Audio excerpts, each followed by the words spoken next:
So now let's start with our lecture regarding plant anatomy and embryology. So if you remember, on last lecture मध्ये आपला जो 8 नंबरचा topic आहे मायक्रोस्पोरेंजियम आणि mail गॅमेटोफाइट. This point has been over. So now we will start with the next topic from the topic credit plant embryology. The title of the topic is megasporangium and female gametophyte. So this point now we are going to discuss megasporangium and female gametophyte in detail. Now, one thing I would like to remind here that all of you should start studying in details of each and every topic. ठीक आहे, कारण आपण सकाळीच इंटरव्ह्यूचा paper घेतला आणि त्याच्यावर असं दिसलं की बऱ्याचशा मुलांच्या अजूनही त्यांनी अभ्यासाला कुठल्याही प्रकारे सुरुवात केलेली नाही. असं वाटतं तुमच्या एकंदरीत परफॉर्मन्स कडे बघून, बरोबर. तुम्ही लेक्चर घेतोय, तुम्ही लेक्चर करताय आणि जशीच वाऱ्यावर सोडून देताय असं वाटतं. ठीक आहे, तुमच्यापैकी सर्वांनी पेपर दिला ना, तुम्ही राहिलं नाही ना पेपर द्यायचं आता जेवढे प्रेझेंट त्याच्यापैकी? हो सर. तुम्ही बाकीच्या पोरांना नाही सांगा, जे कोणी मुली नसतील कोणी नसतील त्यांच्या ग्रुपवरती कोणी असेल त्यांना इन्फॉर्म करा, जे कोणी पेपर द्यायचे राहतील त्यांनी बघा म्हणा, कारण की काही मुलं राहिलेत पेपर द्यायचे. So it should not be the case with the examination at all. त्याचा काही सिरियसनेस असू द्या म्हणा थोडासा आणि अभ्यास करा. तुम्हाला कळलं असेल आपण कुठंच नाही अजून पेपरमध्ये, बरोबर. सो अभ्यासाला लागा व्यवस्थित, तरच तुम्ही कुठंतरी टिकाल त्याच्यामध्ये. ठीक आहे. So now let's continue with our chapter megasporangium. आता बघा, आपण जो पहिला चॅप्टर घेतला मायक्रोस्पोरेंजियम आणि मेल गॅमेटोफाइट, त्याच्यामध्ये आपण कुठपर्यंत बघितलं होतं? स्ट्रक्चर ऑफ मायक्रोस्पोरेंजियम घेतला आणि मेल गॅमेटोफाइट तयार होतो विथ 2 मेल गॅमेट्स, हे आपण घेतलं. आता आपण हा पुढचा टॉपिक घेतोय, त्याच्यामध्ये आपल्याला फिमेल गॅमेटोफाइट तयार होतो, फिमेल गॅमेट्स तयार होतं. That point, that whole concept we are going to discuss in this chapter. So syllabus wise points आहेत काही: structure, types of ovule, types of tetrads, नंतर फिमेल गॅमेटोफाइटचं स्ट्रक्चर, टिपिकल एम्ब्रियोसॅकचं स्ट्रक्चर आपल्याला घ्यायचं इथे, टाइप्स ऑफ एम्ब्रियोसॅक घ्यायच्या, monosporic, bisporic, tetrasporic, like this. So all the points we will discuss. Okay, so here now let's start with the first structure of the female gametophyte. त्याची development आपण घेणारच आहे, but before this we are going to discuss the structure of megasporangium first. Okay, आता तुम्हाला जर पहिला part यातला जर आठवत असेल, म्हणजे पहिल्या चॅप्टरमध्ये आपण काही फ्लावरचं स्ट्रक्चर घेतलं होतं, त्याच्यामध्ये काही बेसिक गोष्टी डिस्कस केल्या होत्या आपण. तो जर पार्ट आठवत असेल तर बघा, फ्लावरमध्ये फिमेल रिप्रोडक्टिव्ह व्हर्ल जो आहे दॅट इज कॉल्ड गायनोशियम. आणि गायनोशियम मध्ये इंडिव्हिज्युअल मेंबर असतो कार्पेल, बरोबर. पण इथं पण तेच केले बघा, gynoecium is a female reproductive whorl, individual members are called carpels, बरोबर. प्रत्येक कार्पेल मध्ये 3 पार्ट असतात, ओव्हरी, स्टाईल आणि स्टिग्मा, बरोबर. नाव ovary encloses 1 or more ovules in it. फार महत्वाचं आहे, म्हणजे फ्लावर मध्ये फिमेल रिप्रोडक्टिव्ह पार्ट आहे गायनोशियम. गायनोशियमचा एक इंडिव्हिज्युअल मेंबर जो आहे त्याला म्हणायचं कार्पेल. कार्पेल मध्ये ओव्हरी, स्टाईल, स्टिग्मा डेव्हलप होतं. ओव्हरीच्या आतमध्ये असतो ओव्ह्यूल्स, एक किंवा मेनी. ओव्ह्यूल्स मध्ये आतमध्ये डेव्हलप होतं मेगास्पोरेंजियम आणि ती तयार होतो मेल गॅमेट, फिमेल गॅमेट, आणि त्याच्यामध्ये तयार होतं female gametes. So in this way we are going to discuss. हे सगळं रिवाइज करून झालंय आपलं ऑलरेडी. ठीक आहे, तुम्हाला जर याचं डिटेल पाहिजे असेल तुम्ही आधीच्या चॅप्टरचे व्हिडिओ बघा, ते दोन्ही, म्हणजे तुम्हाला बऱ्यापैकी तो पार्ट तो समजून जाईल.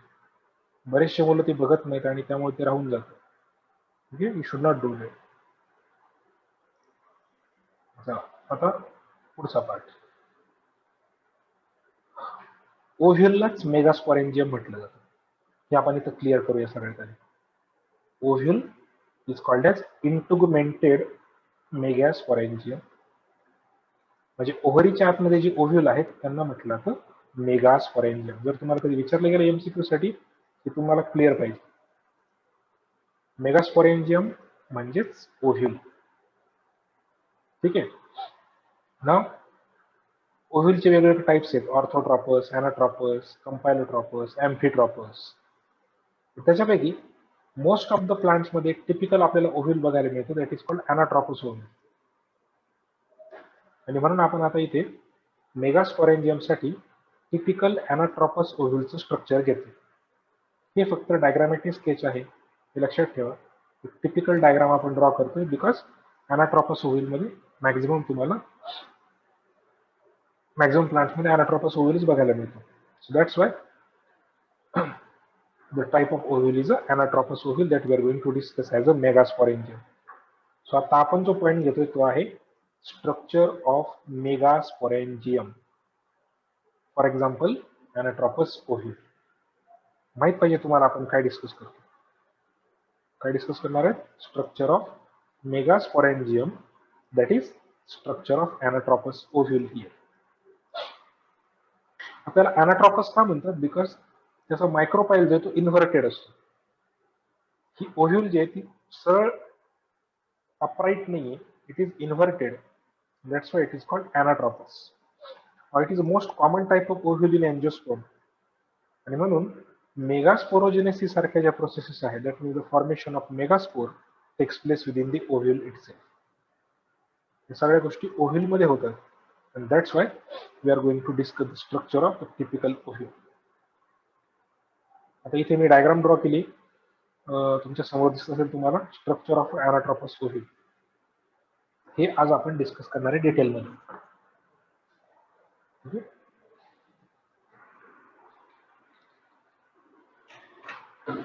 सो टेल मी, याआधी तुम्ही कधी शिकलाय का ओव्ह्यूलचं स्ट्रक्चर? कधी 12th मध्ये वगैरे झालंय? प्लांट रिप्रोडक्शन मध्ये हे तुम्हाला झालं असणार सगळ्या डिटेल मध्ये. ठीक आहे. किती आठवतो तो प्रश्न नाही आपल्या इथं, तुमचं झालंय. ठीक आहे. So now let's discuss the structure of this ovule in detail. एका टिपिकल ओव्ह्यूल मध्ये काही इम्पॉर्टंट पार्ट आहेत. ते पार्ट्स कुठले आपण समजून घेऊ. The most important part, stock and the body. बरोबर. म्हणजे बघा इकडे तुम्हाला, इकडे हा एक नॅरो स्टॉक लाईक स्ट्रक्चर दिसतो आणि हे एक स्पेरिकल ओव्हल स्ट्रक्चर दिसतं. असे आपण ओव्ह्यूलला दोन पार्ट मध्ये डिव्हाइड करतो, stock and the body. Now here the stalk of the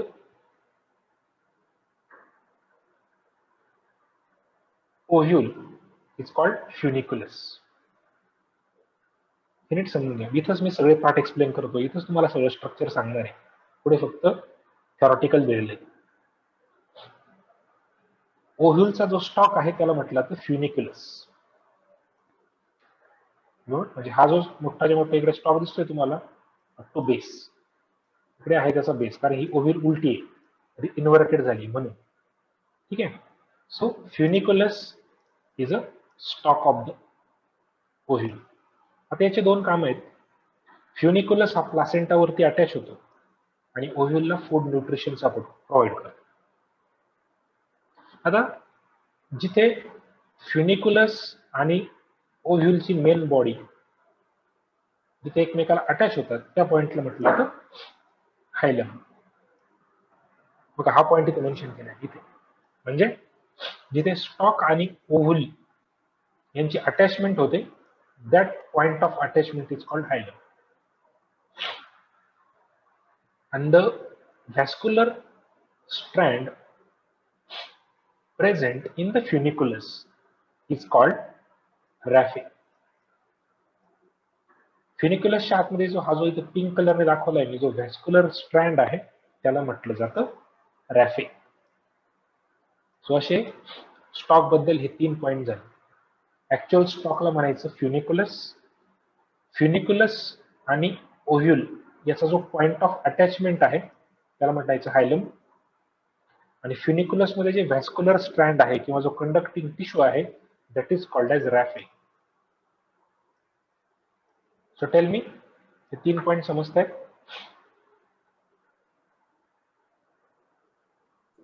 Yes, sir. Now the next point is the base and the tip of the ovule. आता ही ओव्ह्यूल खरं तर म्हणजे रिव्हर्टेड आहे. तुम्ही जर ही ऍक्च्युअल याचा खरं तर स्टॉक कुठं पाहिजे होता माहितीये का? इथे. म्हणजे हे जे स्ट्रक्चर आहे खरं तर असं असतं. जर ऑर्थोट्रॉपस ओव्ह्यूल असेल तर लाईक दिस, म्हणजे असा इथे ओव्ह्यूल असतो आणि इकडे त्याचा फ्युनिक्युलस असतो लाईक दिस. डायग्राम ड्रॉ करतोय बघा. म्हणजे हा फ्युनिक्युलस, हा असेल हायलम, इथं मध्ये कुठेतरी असेल रॅफे. बरोबर? म्हणजे अशी ओव्ह्यूल असते, टिपिकल ओव्ह्यूल लाईक दिस. पण होतं काय इथे, या ओव्ह्यूल मध्ये याचा जो फ्युनिक्युलस आहे हा जवळजवळ नियर अबाउट 180 डिग्रीज मध्ये रोटेट होतो. आणि त्यामुळे ही ओव्ह्यूल आपल्याला इन्व्हर्टेड दिसते. ठीक आहे? म्हणजे ऍक्च्युअली ओव्ह्यूलचं स्ट्रक्चर असं स्ट्रेट पाहिजे होतं लाईक दिस. ते ड्रॉ करतोय मी तसं लाईक दिस.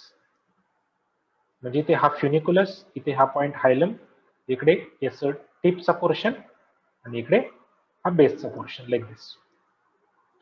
बरोबर? म्हणजे बघा आता ओव्ह्यूलचा जो बेस आहे that base is called as chalaza.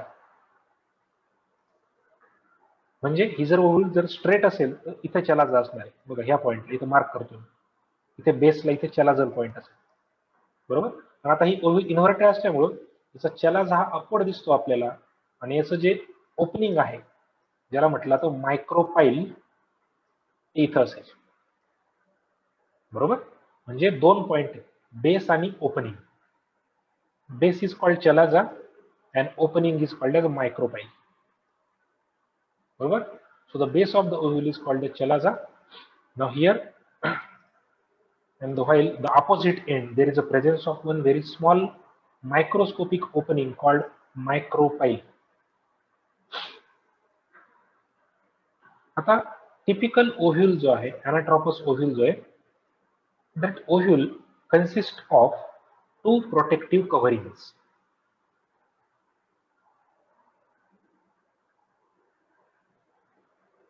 So here ovule will show you the 2 layers of the protective covering, and those 2 layers are called as integuments. हे बघा, एक पॉइंट आपण घेतला चलाजा, आता आपण डिस्कस करतोय इंटुगमेंट्स. याचे एरो व्यवस्थित लिहिलेत बघा. म्हणजे ही पहिली लेअर आहे प्रोटेक्टिव्ह आणि ही दुसरी लेअर आहे. बरोबर? म्हणजे या दोन इथे व्हाईट कलरचे, या ब्लॅक आणि ग्रीन आणि ऑरेंज या 2 लाईनच्या मध्ये हा जो पोर्शन दाखवला एवढा सगळ्यांनी, this is representing the area of the integument. So you can say that intugment is what? It is the protective covering of the ovule, which shows 2 layers, outer integument and inner integument.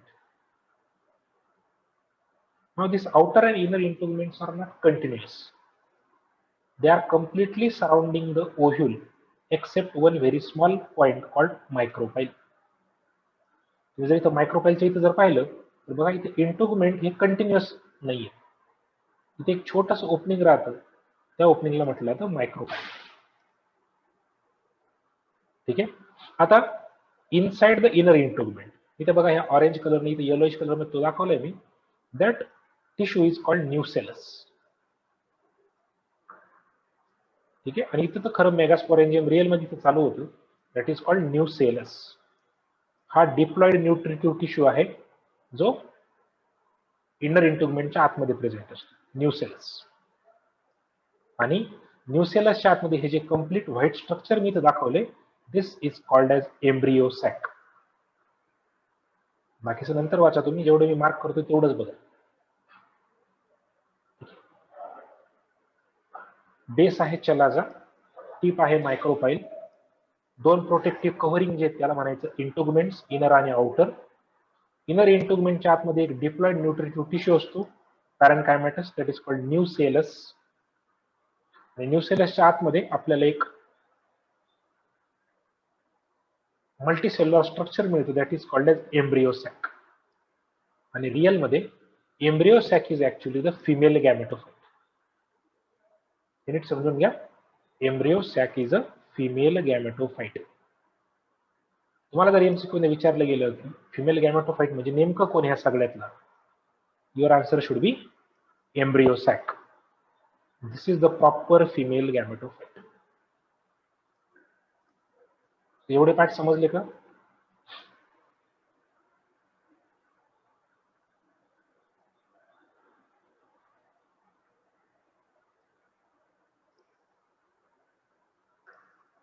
Now, embryo sac has the multicellular arrangement, out of which there are around 7 cells.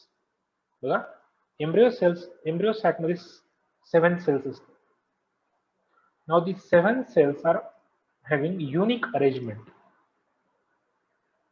out of which 3 cells are forming egg apparatus. हे मी पुढे explain करणार आहे तुम्हाला, don't worry.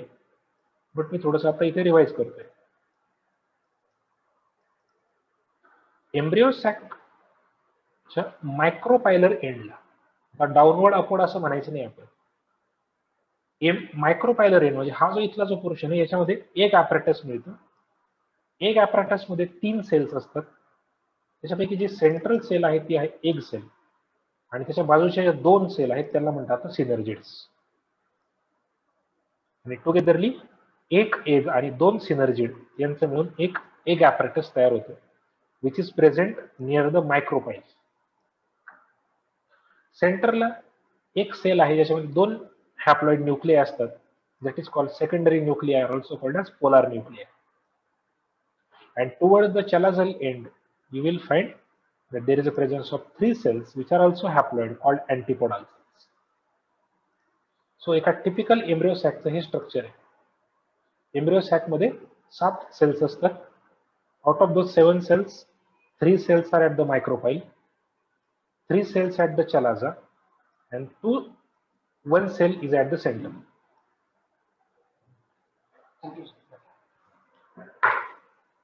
So here, this is the typical arrangement. Now, out of this micropylar 3 cells, 1 cell is an egg, 2 cells are synergid. चॅलाझलचे 3 आहे त्याच्यापैकी 3 are antipodals, आणि सेंटरचा जो आहे तो आहे polar nuclei. So this is the structure of a typical anatropous ovule. So tell me, are you able to understand this? The basic point wise कळले, location कळलं कोणाचं कुठे आहे? Yes sir. आता ही डायग्राम व्यवस्थित तुमच्या लक्षात राहिली पाहिजे. ओके, नाउ नेक्स्ट बघा, आता आपण प्रत्येकाचं डिटेलिंग घेऊया. पहिला घेऊ स्टॉक. स्टॉकला काय म्हटलं जातं? Also called funicle or funiculus. It attaches the ovule with the placenta. बरोबर? Its role is to supply the nutrition. Now body म्हणजे actual typical ovule. The solar part attached at the tip of the funiculus. Attachment point is called hilum. आणि body मध्ये काही वेगवेगळे parts आहेत, जसं की chalaza, nucellus, integument, micropyle आणि embryo sac. So typical ओव्ह्यूलचे 2 पार्ट पडतात, स्टॉक आणि बॉडी. स्टॉक म्हणजे फ्युनिकुलस, त्याच्यामध्ये जे कंडक्टिंग टिश्यू तो आहे रॅफिंग, बरोबर, जो न्यूट्रिटिव्ह इन फंक्शन आहे, म्हणजे supply of nutrition is the primary function of the stalk.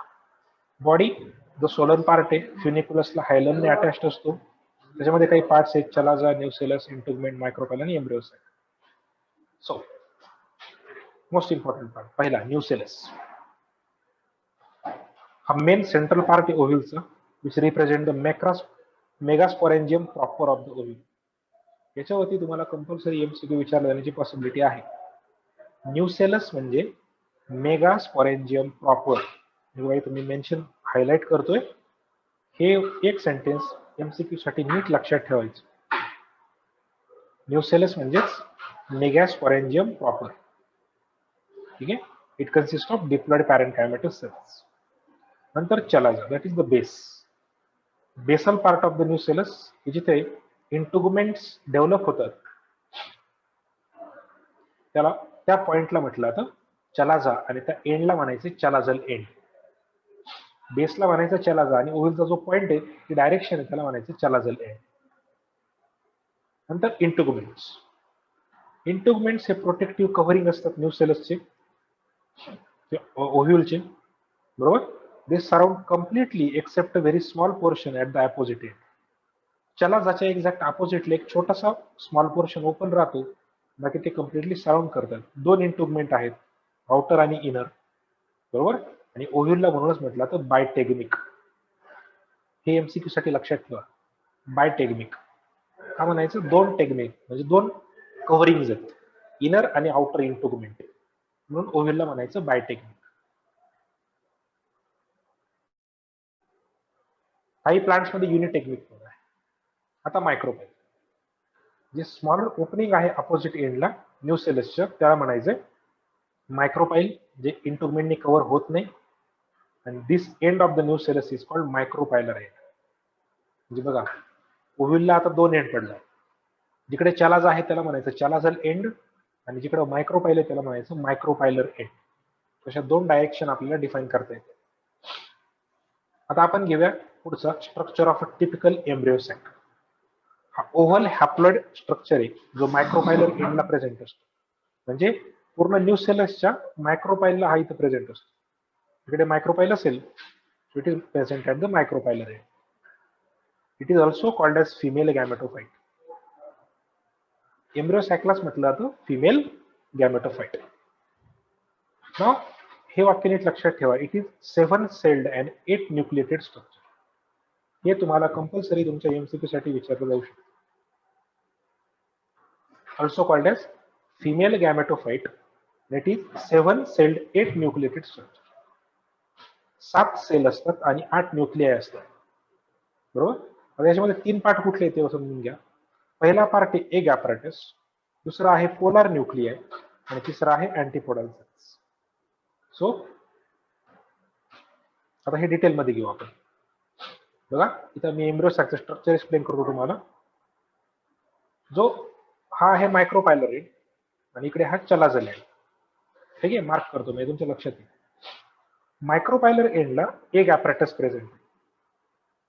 Egg apparatus मध्ये एक सिंगल सेल आहे, that is called egg cell, आणि दोन सेल्स त्याची साइड बाय साइड सेल, त्यांना म्हणतात सिनर्जिड्स. इथे लिहिलंय बघा, group of 3 haploid cells present at the micropylar end. Central larger cell is called egg cell, oospore, sphere or female gamete. इथली egg cell जी आहे ही फिमेल गॅमेट म्हणून फंक्शन करते, आणि जे दोन लॅटरल साइडच्या सेल्स आहेत त्यांना म्हटलं तर सिनर्जिड्स. सो असा हा मायक्रोपायलर एंडला कम्प्लीट एग ॲपॅरेटस प्रेझेंट. नंतर सेंटरला एक 2 न्यूक्लियाय असणारी एक सेल आहे. बघा, याच्यामध्ये एका सेलमध्ये 2 न्यूक्लियाय आहेत, म्हणून त्याला सेकंडरी न्यूक्लियाय म्हणतात किंवा पोलर न्यूक्लियाय पण म्हणतात. So it is a single large cell with 2 haploid nuclei. ठीक आहे, आणि हे 2 पोलर न्यूक्लियाय फ्यूज होतात to form a diploid secondary nucleus. म्हणजे याच्यामध्ये सेंटरला जी एक सेल आहे, सेकंडरी न्यूक्लियस किंवा पोलर न्यूक्लियस मध्ये 2 हॅप्लॉइड न्यूक्लियाय असतात. आणि आता चलाजल एंडला या 3 सेल्स आहेत त्यांना म्हणायचं अँटीपोडल सेल्स. या परत 3 हॅप्लॉइड सेलचा ग्रुप आहे जो चलाजल एंडला प्रेझेंट असतो. यापुढे डिग्रेड होतात, यांचं काही फंक्शन नाही तसं, हे फक्त न्यूट्रिशन प्रोव्हाइड करतं. म्हणजे बघा, आता टोटल सेल किती झाले इथे? एग ॲपॅरेटसच्या 3, अँटीपोडलच्या 3 आणि सेंटरची 1, अशा 7 सेल आहेत. पण या सेंटरच्या सेलमध्ये 2 न्यूक्लियस आहेत, म्हणून 7 सेल्ड आणि 8 न्यूक्लिएटेड स्ट्रक्चर. त्याच्यावरती बऱ्याच वेळा क्वेश्चन विचारला जातो, तुम्हाला हे कंपल्सरी विचारलं जाईल. 7 सेल 8 न्यूक्लियाय, नीट लक्षात ठेवायचं. This is the structure of a typical embryo sac or the structure of typical female gametophyte. ठीक है, so this is all about the structure of a typical female gametophyte. Now the next part. आता आपण याचे वेगवेगळे functions घेऊया. पहिलं function आहे funicle. फ्युनिकलचं फंक्शन आहे सपोर्ट, प्रोजेक्शन, कंडक्शन. न्यूसेलसचं फंक्शन आहे मेगास्पोरोजेनेसिस आणि डेव्हलपमेंट ऑफ एम्ब्रियो सॅक. इंटुगमेंटचं फंक्शन आहे प्रोटेक्शन. मायक्रोपाईलचं फंक्शन आहे the entry of the pollen tube. Egg apparatus egg act as a female gamete, right? And the diploid zygote is going to form embryo, and polar nuclei are going to form the endospores. So these are the different functions of the typical ovule. वेगवेगळे parts आहेत आणि त्याचे काही important functions मी isolate करून लिहिले. ठीक आहे. So this is all regarding the structure and the function of the typical gametophyte. त्याच्यामध्ये आपले 2 पार्ट झाले. मेगास्पोरेंजियमचं स्ट्रक्चर पूर्ण झालं. नंतर सिलेबस दाखवतो मी तुम्हाला.